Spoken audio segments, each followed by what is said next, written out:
정상회담 이모저모 좀 얘기해 보겠습니다. 그 좀 특이한 모습이 보이는데 그 기시다 총리하고 윤 대통령하고 저녁을 2번 드셨어요. 만찬을 2번 하셨는데 어떻게 보셨습니까? 그 이제 공식적으로 1차 만찬을 하고 우리 윤석열 대통령을 좀 많이 배려하는 그런 모습이었던 것 같아요. 밥을 2끼 주는 게. 예. 윤석열 대통령이 일본 가면 늘 가는 100년이 넘은 우리나라로 따지면 경양식 집이죠. 근데 원래 유명한 것은 그 돈가스의 발상지라고 알려져 있는데 요리로는 뭐 오므라이스가 유명하다 해서 윤석열 대통령이 자주 찾은 그런 경양식 집이라고 해요.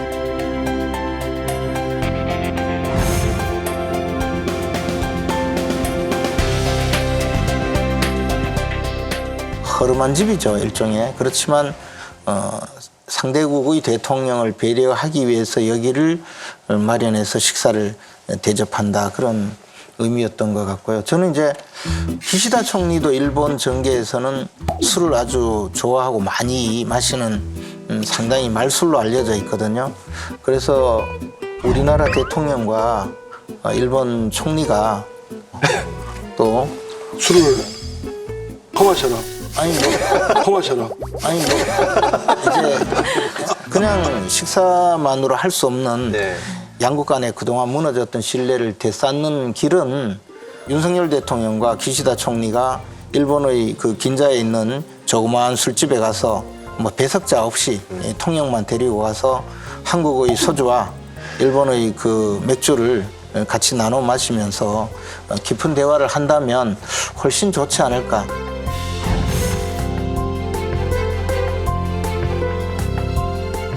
근데 뭘 갖고 와야죠. 일본으로부터 국민들이 볼 때 이 정도면 됐어. 이 정도면 윤석열 대통령 수고 많이 했어요. 이렇게 될 정도의 최소한의 일본 측으로부터 받아내야 되는데 제가 볼 때는 싹이 놀았습니다. 일본 사람들. 이 정상이 만나서 이거 내놔라 저거 내놔라 하는 정상회담은 하나도 없어요.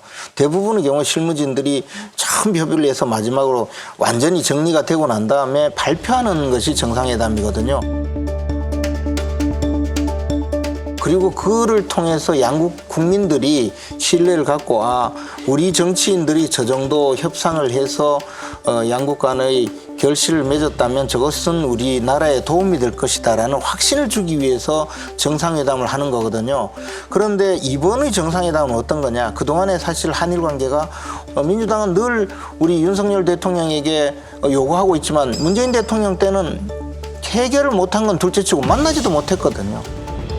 이번에 둘이서 맥주라도 한잔하고 단독으로 만나서 이야기를 하면 그 다음에 기시다 총리가 한국에 올 때 그때는 지난번에 윤석열 대통령과 상당히 신뢰관계가 쌓였다 해서 비로소 야당에서 요구하는 문제도 하나씩 해결될 가능성이 커지는 것이지 이번에 우리나라 대통령이 갔는데 일본은 지방선거를 앞두고 있는데 덜컥 내주겠습니까? 그러나 그 계기를 마련하는 것이 중요하죠. 그러면 다시 김재원 최고께서는 별 알맹이가 없다 이 뜻인가요? 지금 무슨 이야기를 하시는지 이해가 안 되시는 모양인데 이해가 안 돼요. 물어뜯을 생각만 그러니까 하시면 뭐냐면 제 요지를 말씀드릴게요.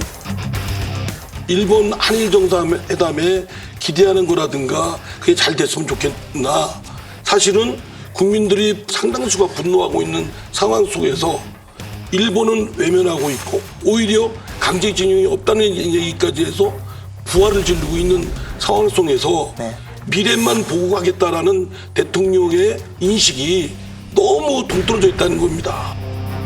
아니 근데 그 국가 간의 관계에 있어서는 그 정상들의 친분이 굉장히 중요해요. 사실 굉장히 중요합니다. 그 대표적인 게 1980년도에 우리가 론과 야스, 로널드 레이건하고 낙하선의 야스 1호. 두 사람이 서로 론, 야스 이렇게 부를 정도로 아주 친밀한 관계를 맺었단 말이에요. 어떻게 보면 일본은 미국으로부터 원자탄을 맞아서 수십만 명이 죽은 그런 나라잖아요. 그럼에도 불구하고 미국과 그 정상들이 굉장히 좋은 관계를 맺었고 아베 총리 같은 경우는 트럼프하고 골프장에서 가까웠잖아요. 뒤집어지면서까지. 네, 그렇죠. 트럼프 골프 치는데 뒤집어져 가면서까지 쫓아다니고.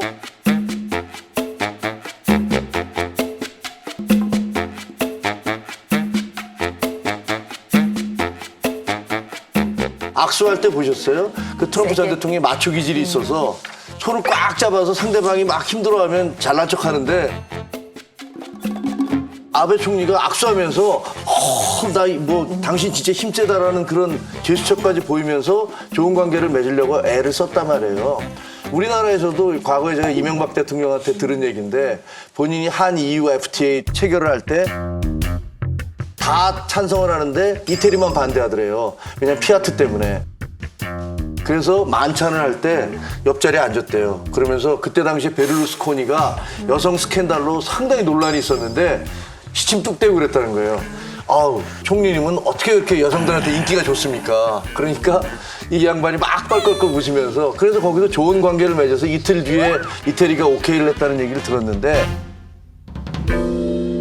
사실은 정상들이라는 거는 이렇게 만나서 일부 실무진들이 해낼 수 없는 부분들을 또 돌파하는 부분도 있기 때문에 저는 이번에 기시다 총리와 만나서 두 차례 식사를 같이 하면서 일단 관계를 개선해 놓은 것이 일본이 지방선거가 끝나고 그다음에 이제 기시다 총리가 방한을 했을 때는 또 다른 좋은 관계 혹은 선물 이런 것들로 이어질 수 있다라고 생각을 합니다. 어쨌든 저 양국 정상이 허름한 집에서 식사도 하고 술도 한잔 하시고 이런 모습은 좋은 거 아닌가요? 일본에도 탁현민 전 비서관 같은 분이 계신가? 이 모양이 괜찮은 것 같은데. 그래? 예? 그러니까 저는 뭐 이번에 그 한일 정상회담에 대해서 특히 기시다 총리 같은 경우가 자미당 내에서 혼자 돌파력을 행사할 정도의 기반도 약하고 더구나 그 2015년도 한일 간의 위안부 협상을 할 때 협상 당사자였습니다. 그게 일본 내에서도 호되게 비판을 받고 있거든요. 그러니까 그런 등등이 할 때 입지도 또 굉장히 협소하고 그리고 지금 가깝게 뭐 일본은 늘 뭐 지금 이번에 뭐 4, 5월 달에만 선거 있는 게 아니라 줄지어 계속 있습니다. 뭐 참의원 선거, 중의원 선거, 뭐 지방 선거 계속 있기 때문에 그 선거 때문에 일본의 입장은 그럴 것이다라고 정치평론가들은 얘기하지만 그럼 아무것도 일본 측으로부터 받아낼 게 없어요. 아니, 그러니까 저도 드리고 싶은 말씀이 이번에 이제 큰 성과가 없다는 비판이 있는데 그럼 역시 일본은 안 되는구나 하고 여기서 멈춰야 되는지 아니면 또 기시다 총리도 온다고 하는데 그런 식으로 계속 시도를 해나가야 되는지 어떻게 생각하세요? 중요한 건 국내에 상당수의 국민들이 반감을 갖고 있고 이에 대해서 들고 일어나고 있잖아요.